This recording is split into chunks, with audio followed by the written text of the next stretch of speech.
sorry about that. So I'll definitely be inviting two presenters for next time. So today I'd like to introduce Dushy Visvanathan. Is that right? Visvanathan, sorry. Dushy was born in Jaffna, Sri Lanka. He graduated from Massey University in Palmerston North in New Zealand and majoring in accountancy. He's worked as a financial person, also in management accountancy in government departments, joined the CBA in October 2008, and in his current role, which involves provisioning for the IMB books. Prior to joining CBA, he was at Westpac, and he also had a 3-year stint in operational risk and compliance in Westpac credit cards. Now, this is a little piece of information that you may not know about Dushy, that he played cricket as an opening batsman and wicketkeeper. He did neglect to say who it was for, but let's say it was from Sri Lanka, was it? Yeah. Cool. You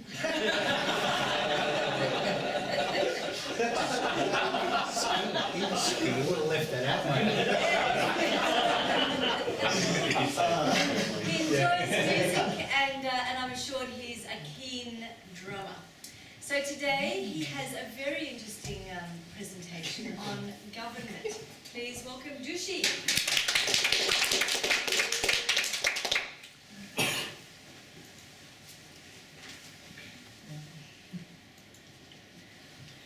Good afternoon, ladies and gentlemen. So I'm actually going to talk about government. It's a very common topic, but I can assure you, I will try and I can assure you that will be a thought-provoking discussion or a speech. I will start with what is government and why are they established, and then what forms are the governments. I'm sure that you would all think, okay, I know all about it. So I'm trying to actually stress the misunderstandings among the forms of the government, so across the board. So hopefully that I will convey a message across to you, and that will actually trigger for you to think on their own.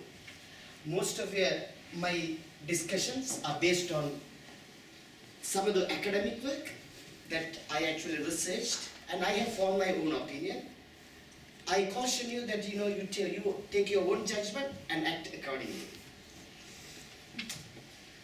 What is government? The government is a system to ensure that the citizens are looked after. So it is run for a community, and also it has the power to actually legislate and enforce law and order. These are all simple things. So why do we need government? I actually summarize that into 3 perspectives. First being practical perspective. Today, Valerie is organizing beers. Obviously, I'm going to have a few beers. Now, so do I have concern to have the beer, or am I going to go and actually check whether the beer is consumable? No, I'm not. Because I have got... Just consume it. I consume it. The reason is I have got trust in the system, Australian system, that government puts in place control mechanisms to ensure it is worth for human consumption. I do the same thing when I travel in the train. And sometimes, obviously, reliability is an issue, and also at times I take that as an excuse to mark that, that's why I'm running late. So the second one is, I put my economist hat. And obviously, we all expect the government to do services to us. And my question is whether, is the government the best form of entity to do the services? So I would argue, in the theory of Victorian government, state moved from running the metro services and handing it over to a third party. Their argument is that creates efficiency. So there's a general perception that the government is inefficient. So that is the general perception. So the other one is philosophical perspective.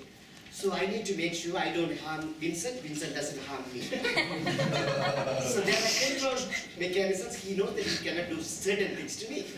So it will be a problem, and the PK can fire him. So that's one of the things. Then the other thing is that governments are there to reward good people, just like me, and the bad people who do the wrong things. I didn't want to name that. I didn't want to name that. That was just hanging in the air. Okay, why do people establish governments? I will put them into three baskets. So the first one is greed and oppression. We have seen over the years and even recently that there have been dictatorships. They run by single individuals. Entire control sits on them. So that is the dictatorship, greed and oppression. The order and tradition is the oldest form of the government. That has been, the kingdoms has been in place, and the citizens follow the kingdoms, kings and queens, and then the families inherit the kingdoms years after years. The other one, I would say, natural rights and social contract. So every one of us is born here with certain rights. And there are contracts in place between the government and the citizens to ensure the services are provided to the citizens. And also the citizens obey the contract. Forms of government, I can say that, I know forms of government. There are so many. Australia is a constitutional monarchy, and we can say there are Emirates type of governments. Sometimes they call it communist countries, sometimes capitalist countries, and so on. You can name, but I will actually put them into just 4 baskets. So the first one is theocracy, is the very first government that was in place when Adam and Eve were in the world. So the God actually run the world. So that is theocracy. That currently there are certain theocratical type of governments in place. The one of them is Vatican City, run by religious institution. Other one is Iran, it's run by religious institution. So that is I would call theocracy. The second one is autocracy. Autocracy can be 2 different forms. You all know that autocracy, kingdoms are all autocracy, and also we can say dictatorships. They are also autocratic type of governments. So the other one is republic. I am not sure, there are so many republics here, and one is actually, the first comes to our mind is actually United States of America. And the second one, the first country should have come is Sri Lanka, is so-called republic as well.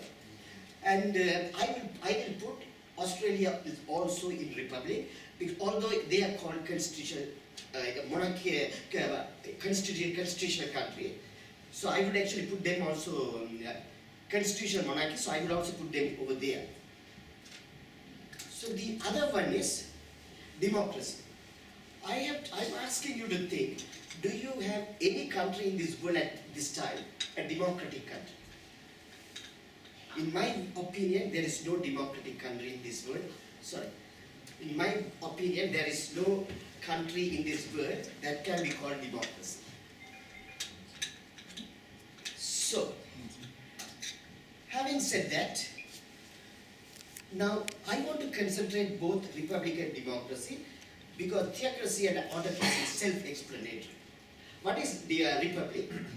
Republic is a country that is, there is a government that is based on constitution. It has got an executive, legislative body, what you call judicial system, and individual rights. So now, the democracy, in other words, is a country run by, is a government run by people. So the government run by people means the majority rules the minority. So there is no country in the world that can be called democratic country. So there are republic countries that can be constitutional monarchy, or they sometimes call themselves Democratic Republic, sometimes they call themselves People's Republic of China is an example, North Korea is an example, and so on. Democracy, there is nothing like that. So democracy, going forward, what is democracy? Is actually the great Abraham Lincoln said. So democracy is a form of government that is for the people and by the people. So now,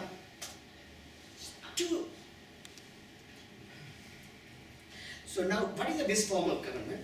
Obviously, some of us don't believe in God. So obviously, theocracy may not be the option. Autocracy, obviously, even if we favor, since the Queen is our head of state, since we may not be in agreement to go backwards in the history by going for autocracy. So what about a republic? Australia is one of the republics as I consider, and United States a republic, it's a good system. So do we want to be there? So but then China calls themselves their republic as well, People's Republic of China. So if I want, do I want to be part of them? No. So my opinion, I am not in favor of republic. Okay, democracy did exist in the world. That was in the ancient Greece. All the people, they influence the outcome from the beginning to end. So that's a good system, but only thing is, in my opinion, no. The reason is majority rules the minority. So now, what is my, what type of government do I propose here? So my perfect government is, I call it Go Public. So the Go Public is actually certain element you can say. There are countries, they practice up to a certain standard. In my proposed Go Public, Australia is one of them, United States is one of them, mostly Western nations, India is one of them. But the Republic, I have actually said they advocate democracy, and the democracy and the Republic is mostly confused, and they all consider that both are same, both are entirely different. Democracy is also about a country which is based on democracy, because the majority is allowed to actually rule over the minority. So my republic is actually based on some of the republic principles. I need to have a constitution where that actually has core clauses which cannot be amended or removed. So one of them being is people's rights, such as language, people's beliefs, faiths, and some of those access to food, then access to education, and well-being, all those things, they have to be part of core clauses in the Constitution that cannot be either removed or amended at all, and any other things that can be actually changed as we progress. So my proposed form of government is Go Public. Thank you.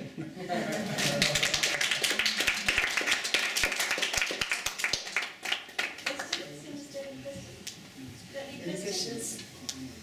My only question would be, Dushy, would you change your mind? Say if our constitutional monarch was King Charles and Queen Camilla, rather than the Queen now? Yeah, I don't mind, because they are just heads of state, so they don't influence any outcome in the running of the countries.